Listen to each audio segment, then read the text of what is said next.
Bonjour tout le monde. Moi, c'est Isia, je suis coordonnatrice du laboratoire et notamment de cet événement aujourd'hui. Donc, pour débuter le colloque, on va recevoir Lucila Guerrero, qui est professionnelle en paradanse, collaboratrice de recherche en autisme dans plusieurs projets qui visent des aspects sociaux. Puis, elle est également technicienne en soutien à la recherche participative au sein de l'équipe Continuum Autisme. Elle viendra présenter les résultats d'une étude récente sur la stigmatisation de l'autisme au Québec.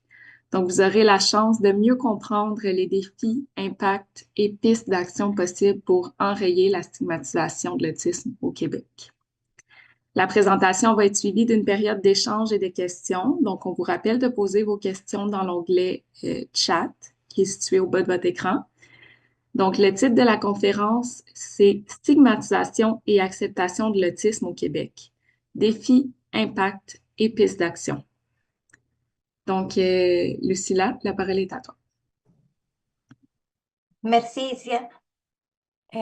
J'attends le PowerPoint. OK. Bonjour, je suis Lucila Guerrero et ma présentation, c'est un résumé du rapport du portrait de l'estigmatisation et de l'acceptation des personnes autistes et de leurs proches au Québec. Avant de commencer, une courte mention sur la terminologie. Dans cette présentation, j'utilise le terme autiste et personne autiste en accord avec les préférences exprimées par une majorité de personnes concernées. Ces préférences ont été d'ailleurs mises en lumière dans le cadre de notre projet Diversité de parole. Moi, qui suis-je? Je suis co-autrice du rapport que je vais vous présenter. Également, je suis péridante et collaboratrice de recherche en autisme depuis déjà 10 ans. Je travaille actuellement comme soutien à la recherche participative dans l'équipe de Continuum Autisme à l'UQAT. Et aussi, je contribue au développement d'informations de péridance par et pour les personnes autistes. Les savoirs que j'apporte, c'est une combinaison de mes savoirs expérientiels en tant que personne autiste, mais ayant un parcours de rétablissement, mes savoirs professionnels en tant que péridante, informaticienne et des études en sciences sociales, mes savoirs pratiques par mon implication communautaire. Je suis cofondatrice de 12 organismes communautaires et je participe à plusieurs groupes de travail en autisme. Et mes savoirs scientifiques qui sont acquis lors de la collaboration à des projets de recherche, mais aussi j'ai un intérêt spécifique pour la littérature en autisme et l'aspect social. Je suis aussi autrice et en tant qu'artiste, je m'exprime principalement par la photographie et la poésie. Je n'ai aucun conflit d'intérêt à déclarer. Maintenant, je commence avec le rapport. Pour mise en contexte, ce rapport a été réalisé dans un contexte où on reconnaît de plus en plus l'importance de l'impact de la stigmatisation sur la santé mentale et la qualité de vie des personnes autistes. Mais pourtant, bien que la réalité a été documentée, les sujets restent peu explorés dans la recherche et c'est trop absent de politiques publiques. Ce rapport a été justement réalisé pour combler ce manque. Il documente les expériences de stigmatisation vécues par les personnes autistes, par leurs proches, et cherche à mieux comprendre les facteurs qui sont liés. L'objectif de ce rapport est de soutenir des initiatives collectives qui vont favoriser l'acceptation sociale des personnes autistes au Québec. Et ce rapport est divisé en 4 chapitres. D'abord, il présente les niveaux de connaissance et de l'acceptation de l'autisme dans la population québécoise. Ensuite, il aborde la stigmatisation vécue par les proches aidants. Et Ensuite, il donne la parole aux personnes autistes sur leurs expériences de stigmatisation et leurs attentes en matière d'acceptation. Et finalement, il propose des pistes d'action pour lutter concrètement contre la stigmatisation et pour encourager une société plus inclusive. Ce rapport a été réalisé par l'équipe de recherche en santé mentale et inclusion sociale SMIS du CHU Saint-Justine. L'équipe est composée d'Alena Valderrama, Baudouin Forgot-Darc, Lucila Guerrero, Mathieu Giroux, Isabelle Courcy dans le volet qualitatif. Elle a reçu le soutien financier de l'Office des personnes handicapées du Québec, la OPHQ, et le Fonds de recherche pour l'inclusion sociale. Il a été publié en février 2023 et on peut le trouver dans le site web de l'Office des personnes handicapées du Québec. C'est gratuit, c'est disponible en ligne et gratuit.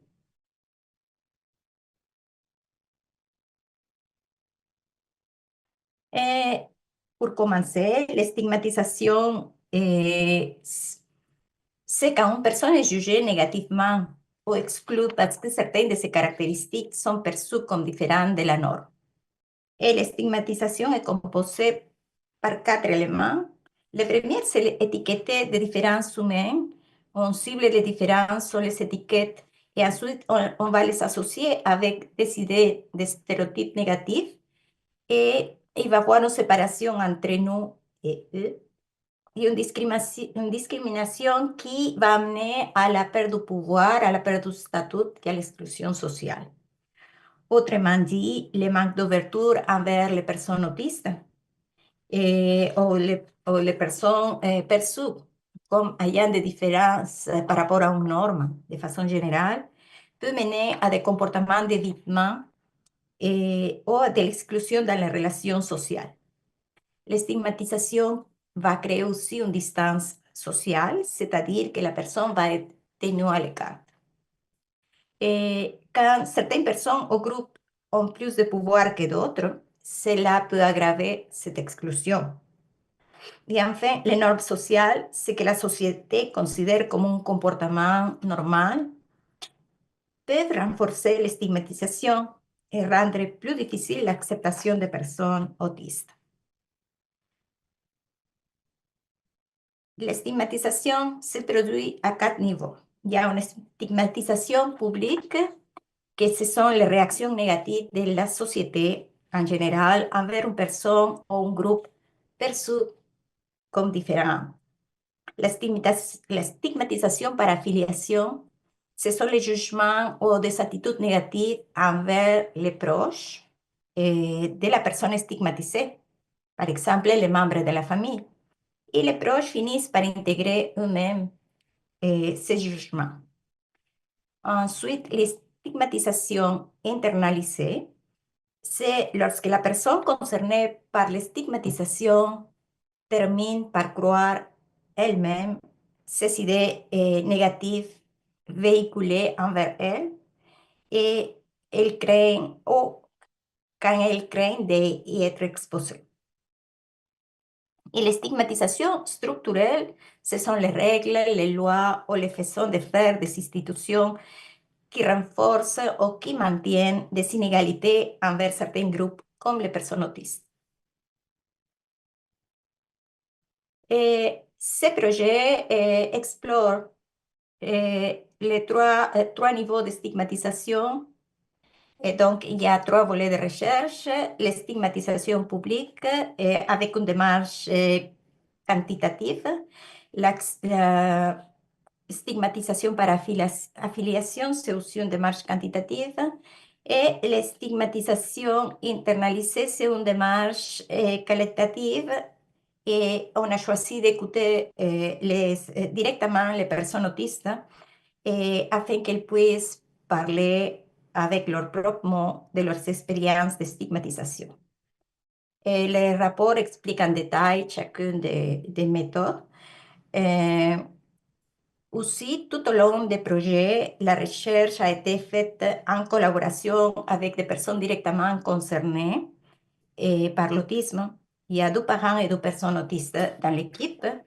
Et ces personnes concernées ont été impliquées dans toutes les étapes du projet, la définition des questions, le choix des outils, collecte, analyse des données, rédaction, l'analyse des résultats. Et cette collaboration visait à créer un environnement de travail respectueux avec un langage non stigmatisant, une communication claire, des décisions prises ensemble et une confiance mutuelle entre tous les membres. Les 2 membres autistes de l'équipe ont été rémunérés de façon équitable.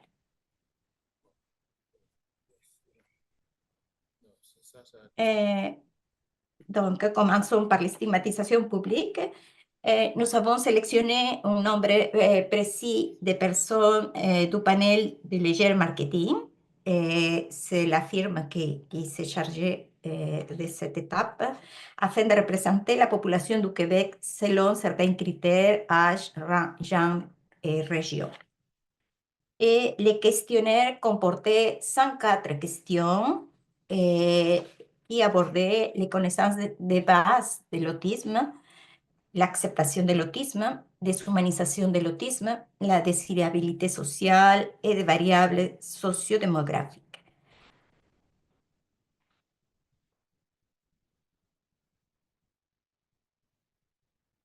Et les résultats, ce sont, à propos des connaissances, ce sont presque 98% des personnes qui ont répondu avaient suffisamment de connaissances pour déjouer les principaux mythes et préjugés.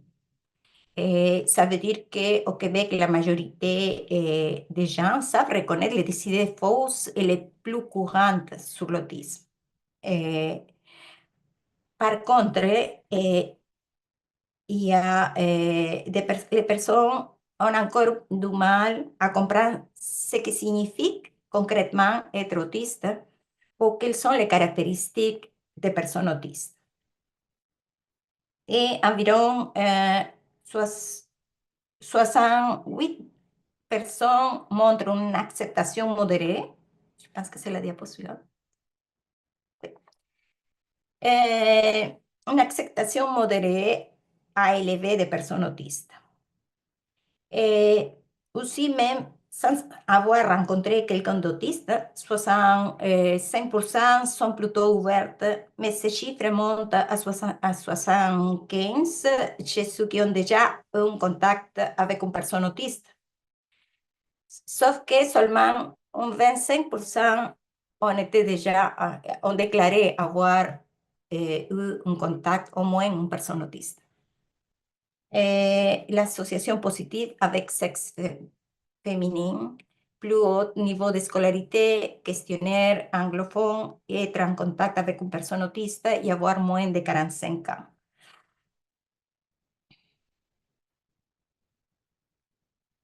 Ensuite, par rapport à l'humanisation, il n'y a pas de différence perçue par rapport à la nature humaine, donc considéré humain ou pas humain, entre autiste et non autiste.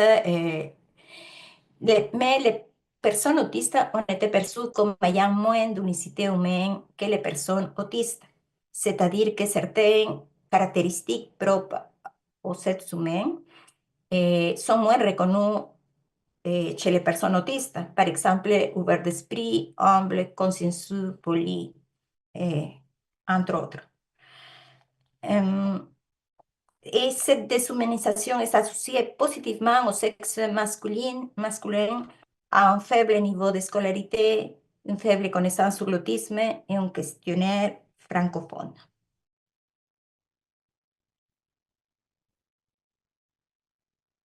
Ensuite, stigmatisation par affiliation, c'est aussi la firme Léger Marketing chargée de recrutement. Ce sont 194 personnes proches aidantes qui ont répondu au questionnaire en ligne qui abordait des aspects liés à l'autisme, les comportements dont le flapping, par exemple, la stigmatisation perçue par la personne, le rejet, l'isolement et les perceptions sociales. Aussi, les questions abordées, la santé globale et la santé mentale perçue, les soutiens sociaux perçus, la perception de la capacité financière à payer ses factures et un questionnaire sociodémographique.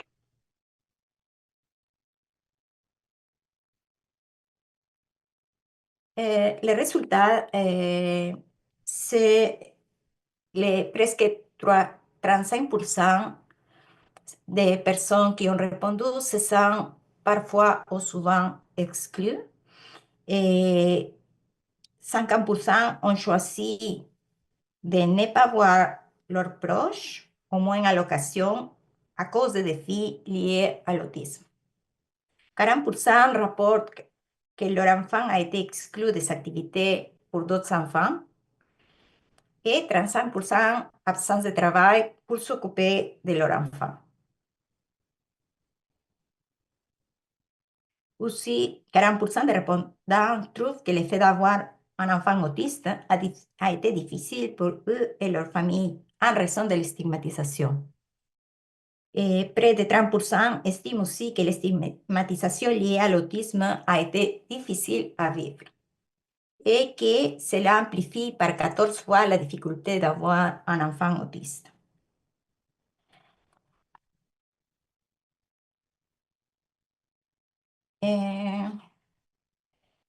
Aussi, les soutiens, les personnes répondantes ont mentionné que le soutien concret comme de l'aide pratique est un facteur protecteur.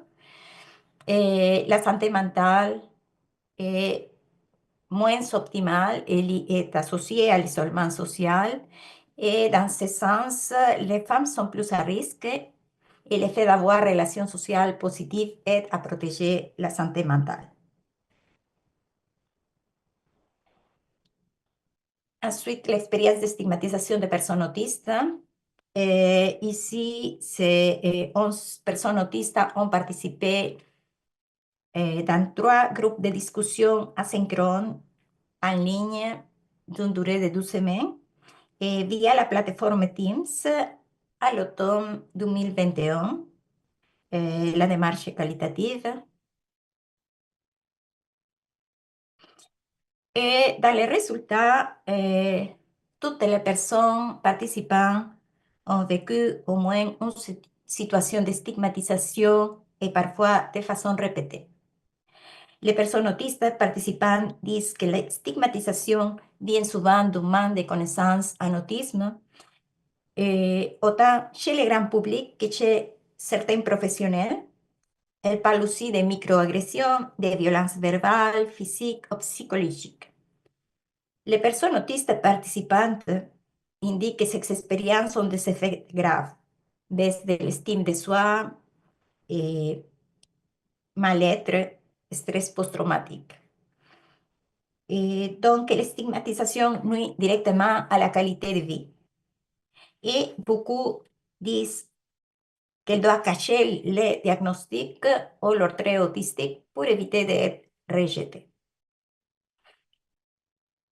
Et plus spécifiquement, on mentionnait la représentation de l'autisme comme maladie ou déficience intellectuelle, les croyances répandues comme les mythes que les autistes n'ont pas d'empathie ou que ne sont pas capables d'avoir des relations, qui vont être dépendants à vie.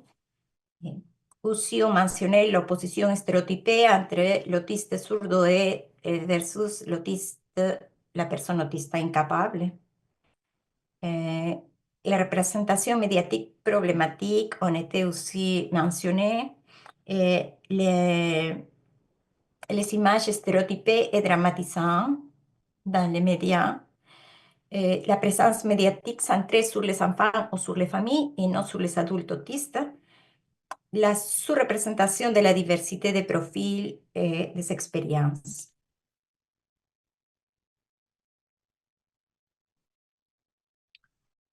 Également, il a été mentionné la méconnaissance de la population et chez les personnes professionnelles dans le domaine de l'éducation, de la santé, services sociaux. Les doutes sur les diagnostics, quand il y a des personnes qui ont questionné les diagnostics, remis en question les diagnostics de la personne, les refus des accommodements et les impacts, par exemple, une faible estime de soi, stress post-traumatique, le camouflage et l'invisibilisation. Mais il y a des effets positifs rapportés. Par exemple, le diagnostic a permis une meilleure compréhension de soi pour plusieurs personnes et certains professionnels ont démontré une capacité d'adaptation et une reconnaissance des besoins réels.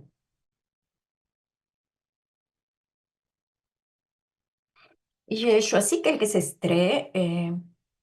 Par exemple, le manque de nuances ou de diversité dans les situations de vie présentées. Je vais le dire, la télé montre toujours une version stéréotypée extrême, ce qui donne l'impression aux gens qui regardent que tous les autistes sont comme ça. Un peu comme si les médias préfèrent nous montrer comme des boulets qui rendent la vie impossible à leur famille et qui ne peuvent rien accomplir dans la vie.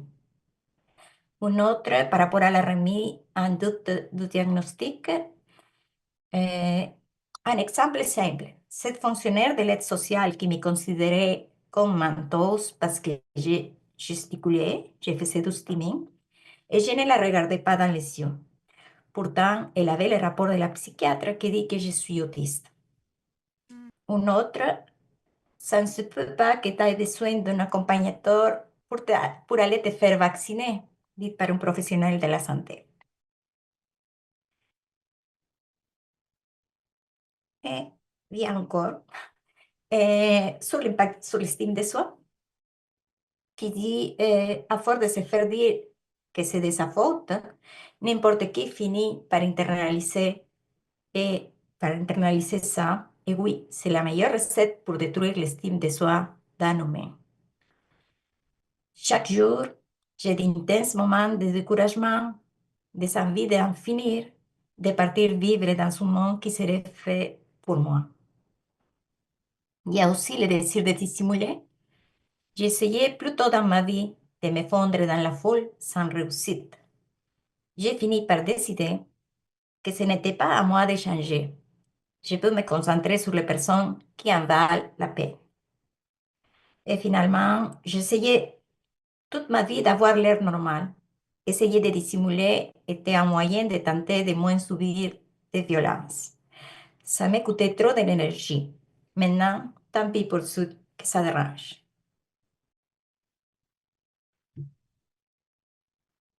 En conclusion, au Québec, une grande majorité de la population générale, comme on avait vu, près de 98%, possède des connaissances suffisantes pour reconnaître les principaux mythes sur l'autisme. Ce sont des connaissances de base, par exemple, les vaccins ne causent pas l'autisme, les adultes peuvent aussi être autistes, ou toutes les personnes autistes n'ont pas les mêmes forces. Mais malgré de bons niveaux de connaissance et d'acceptation, des formes de stigmatisation implicite persistent. Cette stigmatisation se manifeste notamment par des perceptions de déshumanisation, déni de caractéristiques humaines comme la culture, la moralité ou la cognition. Et ce type de stigmatisation est plus difficile à corriger que la stigmatisation explicite. Les connaissances à propos de à quoi peut ressembler être autiste et les caractéristiques des personnes autistes sont encore insuffisantes.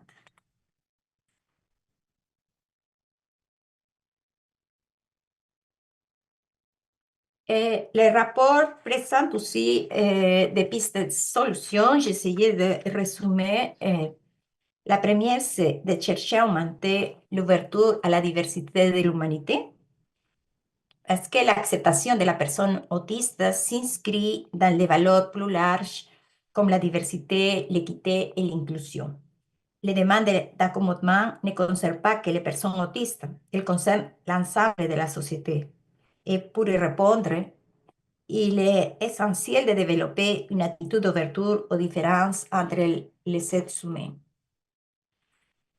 Ensuite, promouvoir l'acceptation, qui signifie que, la valorisation de la diversité, l'équité, l'inclusion sociale, le développement des attitudes d'ouverture aux différences humaines y una mayor aceptación de demanda acomodement de personas autistas, étant donné que l'aceptación à la base, la définition d'acceptation, c'est de valoriser la personne comme elle est, no sé, à la base.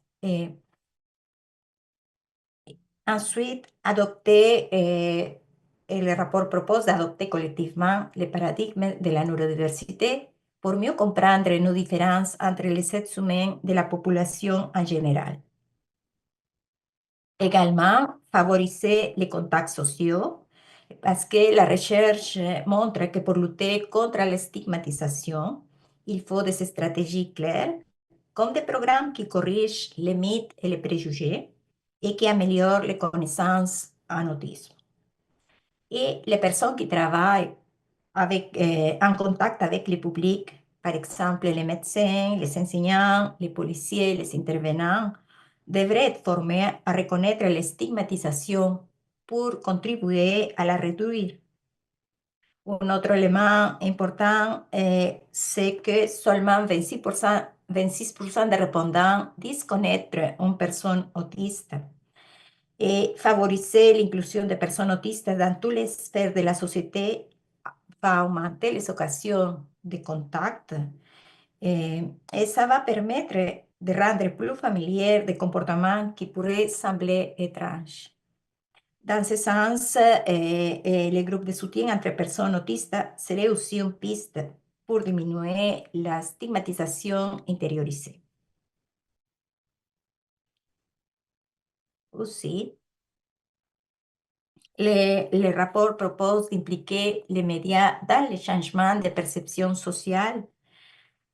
Et les médias ont un rôle important dans la diffusion des préjugés et de la stigmatisation envers les personnes autistes.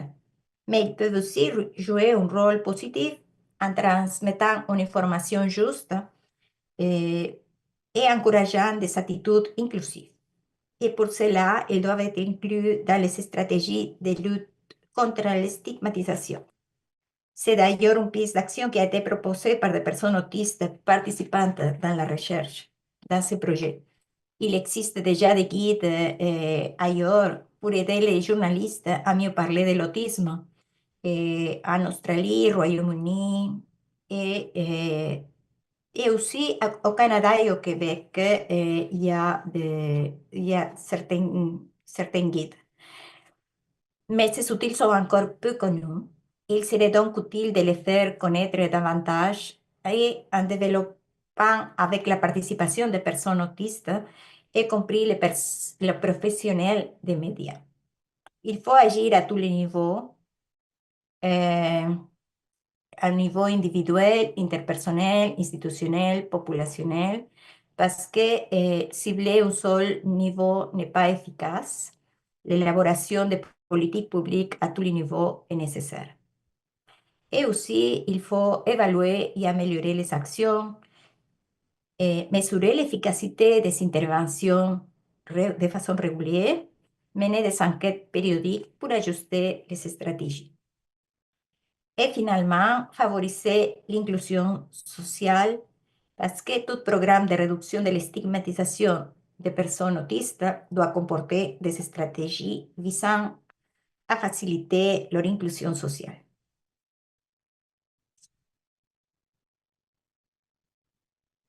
Et il est possible de consulter le rapport complet et librement accessible en ligne sur le site de la OPHQ dans l'onglet Publication, rapport de recherche. Et c'est ce que j'avais préparé et je vous remercie